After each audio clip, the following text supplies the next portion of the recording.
On June 21, 2013, Brookelyn Farthing from Berea, Kentucky passed her driver's test and attended her grandfather's birthday party before she went to a large outdoor gathering to celebrate the beginning of summer. The recent high school graduate spent the night drinking, dancing, and socializing.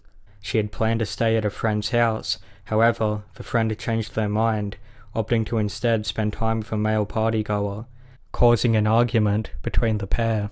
Brookelyn stayed at the party until 3 a.m.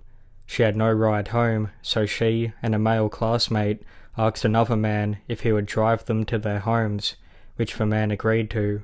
The man, who was going through a divorce, dropped Brookelyn's classmate off at his house before he took the 18-year-old to his house. The reasoning for this hasn't been made clear.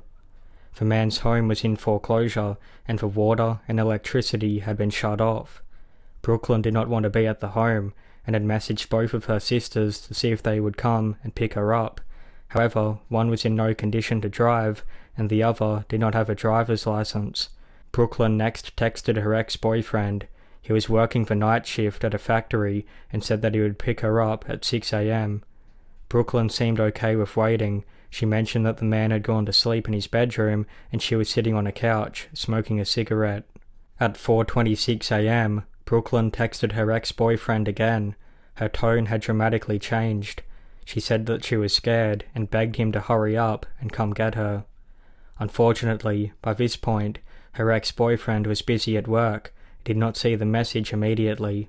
Just over an hour later, the ex-boyfriend received another message from Brookelyn that read, "Never mind, I'm okay. I'm going to a party in Rockcastle County." That morning, Brookelyn failed to show up at a car show where she planned to meet a friend. The friend was unable to contact her. As the day went on, no one had seen or heard from Brookelyn. Concerned, her sister called the man who had taken her back to his home. He confirmed that Brookelyn was at his house that night, but had no idea where she had gone.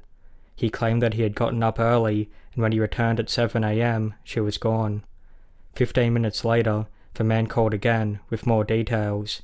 He said that when he returned that morning, the couch in the living room was on fire. He believed Brookelyn, who was sitting on the couch, smoking, lit the fire and left. Firefighters found that the fire on the couch had been so hot that it burned a hole in the floor, but nothing else in the house was damaged. Examiners were unable to recover any evidence from the couch due to its condition. Investigators found Brookelyn's purse, overnight bag, and shoes on the front porch of the home, but there was no sign of the missing teenager or her phone. The surrounding area was searched, but it was difficult to navigate. It contained a number of ponds, sinkholes, and cliffs, and while canine units and divers were brought in to help, the search turned up no sign of Brookelyn. While the man who had last seen Brookelyn is an obvious suspect, he insisted that she was fine when he left that morning, and said she had mentioned going to a party in Rockcastle County. In 2020, the man was charged with possessing child pornography. While investigators have strongly suspected him, they have been unable to find any evidence that suggested anything had happened to Brookelyn at the home. Brookelyn's family believe that she is no longer alive and was abducted and then murdered. They believe she would never leave her belongings behind and had no reason to run away from her life. It is believed the "Never mind, I'm okay" text was sent by someone else. Investigators believe someone in Berea knows what happened to Brookelyn. They continue to receive tips and hope that one day they will have enough evidence to solve the disappearance of Brookelyn Farthing.